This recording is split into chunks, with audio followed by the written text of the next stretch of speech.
Oh no! There's a really good chubby one. Is there? Do I have it on sharing is caring one? It's a computer. What?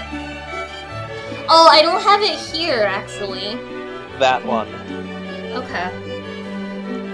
Can I even click it through here? Yes, I actually can. Sweet. That picture.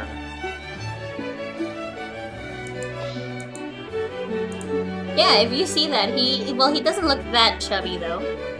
There's a Cat's decent. Call music. Yep, Cat's Call music. Cat's Call the music. The musical. Anyway, I think it's back to stream game time thing. Thus, we're out of Pashbell. Canon and D Pashbell. Cat and D Pashbell. Cat Indie Patchwell? Yes. And back to the Brill talk. I hope you guys stretched, used the toilet, got something to drink. I actually got some throat thingies. What are they called, Ed? The things. Lozenges? Yes, those things. Because my throat was hurting a bit. And instead of getting myself some fizzy drinks, or pop, or Coke, or whatever you want to call it, I got myself water. So I have water now. I have to go to the bathroom. I will be right back. Okay. Sorry guys, I can't read this, says Junpei in a very monotone voice. Oh my god, give me a second, I need to cough and I hate this. There we go. Junpei handed the card back to Snake, who nodded at him with a small smirk. Okay, that was fun. What's so important about that card? I found it in my pocket. I can only assume it's a message from Zero. From Zero? A message? What does it say? Suddenly everyone was crowding around Snake, desperate to hear what the message said. Santa especially looked as if he were about to grab hold of Snake and shake the answer from him. Snake raised his hand. Calm down now. No need to panic. You don't need to force me, I'll read it. Junpei swallowed hard and waited for him to start. He was not the only one. Presently, Snake began to read, his voice calm. Welcome back, Ed. Hello! His fingers glided over the tiny bumps as he spoke. Bracelet number 2. Since you're not blessed with sight, I shall bless you, and only you, with information. I shall tell you the function of the red, of the dead, and of the bracelet. The red is the recognition device. It will verify your number. Besides every number door, you'll find a red. The dead is the deactivation device. It does exactly what it says. Once you have passed through the number door, you must use the dead to stop the detonator in your bracelet. But perhaps you're wondering, what does this detonator detonate? I'm afraid this may be something of a surprise. I have placed a small bomb inside of you and the people whom you're about to meet. You swallowed it while you were unconscious. I have no doubt that by the time you read this note, the bomb will have passed your stomach and found its way to your small intestine. Intestine? In other words, you will be unable to regurgitate it. I suggest you do not try it. As I mentioned before, the bracelet on your left hand contains a detonator. Think of it as a remote fuse or a timer for the bomb in your body. There is only one condition which will cause it to detonate. That condition is that you enter a numbered door. Once you have done so, the timer will activate, no matter who you may be. You will have 81 seconds. 8 plus 1 is 9, guys. That's why he did 81 seconds, because 8 plus 1 is 9. Seriously. If, after the time, the detonator has not been deactivated, It'll send a signal to the bomb in your body, instructing it to explode. In order to deactivate the detonator, every person who verified their number at the red must also verify their number at the dead. Once all the numbers have been verified by the dead, you only pull the lever at its side, and the countdown will cease. Anyone who does not verify their number at the red will find themselves unable to verify their number at the dead. That is to say, if you shall pass through a numbered door without verifying your number at the red in 81 seconds, you will be dead. You must also keep in mind that the numbered doors will close automatically after 9 seconds have passed. So long as the door is open, the dead will not function. You need to do well to remember this. Lastly, let us discuss how to remove the bracelets. There are only 2 ways to do so. 1. You escape from the ship. 2. Your heart rate reaches 0. In other words, once the bracelet is taken outside of the confines of the ship, or detects that the warrior's heartbeat has fallen to 0, it will shut down automatically. There is no other way to remove your bracelet. If you attempt to force it off or disable the detonator, the bomb within you will immediately explode. This is all the information which I can impart to you. How you choose to use it is for you to decide. If used wisely, you can eliminate those who might be a danger for you. For a time, you would be able to control your fate. I wish you have the best of luck.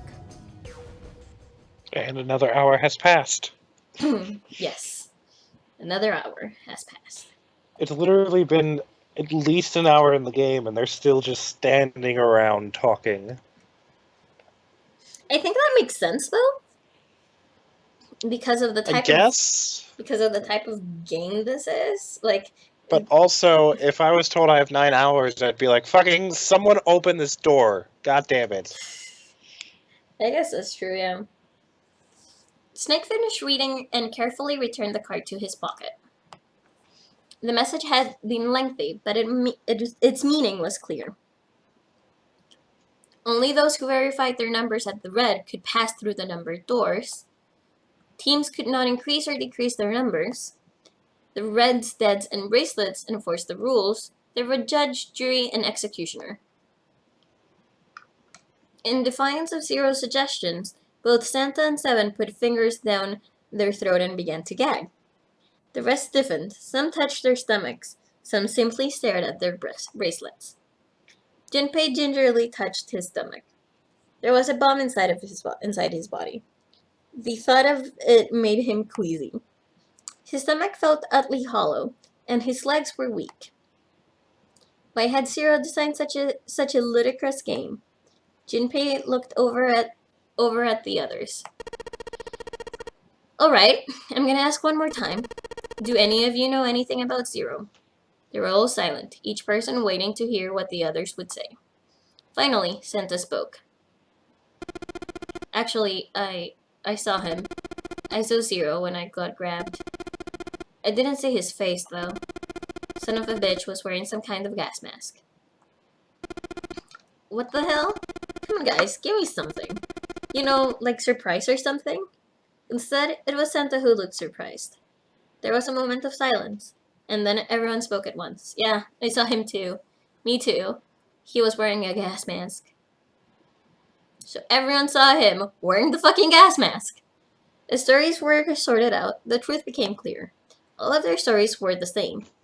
They had been abducted at home at midnight. The person claiming to be Zero had worn a mask. There had been a white smoke, and then each person had passed out. When they awoke, they had found themselves on D-deck, in a room with a 3-level bunk bed. Only 7 stories seemed to lack the detail of the others. Oh. Me? Yeah, well, mine was just like the rest of yours. That was all he said. It had occurred to Junpei at the time that it sounded somewhat strange that he didn't press the issue. He hadn't done so because there was something that struck him as even stranger. That was the mystery of the relationship between Snake and Clover.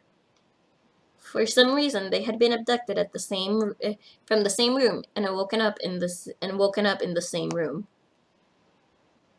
Junpei had looked at them thoughtfully. So what's the deal with the two of you, anyway? It was Clover that answered. Clearly, she felt she had nothing to hide.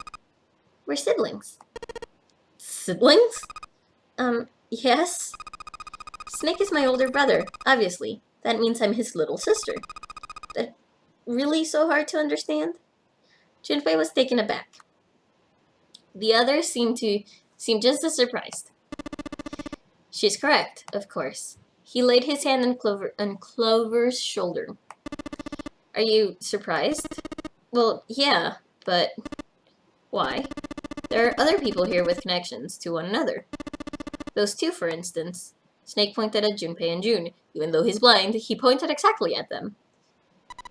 Oh, you mean between Junpei and me? Ah, yes. You did say you were childhood friends, didn't you? You went to school together? Yeah. June glanced at Junpei, uncomfortable with the sudden attention. Junpei felt somewhat nervous as well, and tried to scratch his head as casually as possible. Hey, you think maybe we could figure out who Zero is this way? Yeah, you're right. You connect the dots between the victims, and that leads you to the textbook stuff. Junpei, June, does any of this ring a bell? Ring a bell? Ring a bell? Ring a bell! We're talking about you, ring a bell! They looked at one another, and like it was staged, they both tilted their neck at the same time. Well, perhaps you went to school with the son of a multimillionaire. A millionaire? Son? Well, someone bought this boat and set up all of this. Whoever Zero is, they must be incredibly rich. Well, we can't be sure of that. To me, this seems as though it's... yes, ring a bell. This seems as though it's the work of an organization, not an individual. Zero is most likely simply the representative of a larger group. What sort of organization? It could be a number of things. An army, perhaps, or a research group. Perhaps this is all some sort of psychological experiment. If it is, then it's pretty fucked up. Then it's a pretty fucked up experiment. I mean, come on, a guy's dead. The word dead hung in the air, heavy and ominous. The room went quiet again. I don't know who the hell this Zero asshole is, but I know for sure he's gotta be pretty fucked up in the head to do all of this. If this was all one guy, he's got some serious issues. Even with the specter of death hanging over them, their discussion continued for some time. In the end, however, they learned nothing. By the time they finished, 1.5 of their 9 hours were gone. All they had to show was impatience. Man, look, we only got 7.5 hours left, okay? You really sure you want to just sit around? No one was willing to argue this time. Very well then. There's only one way for us to proceed. Sure not gonna be fun running around knowing we gotta jump when Zero says jump. Well, it's stupid just to sit around here and doing nothing. Thanks to Snake's card, at least we have some idea how this all works. Correct. And so long as we follow the rules, we will most likely be alright. But what?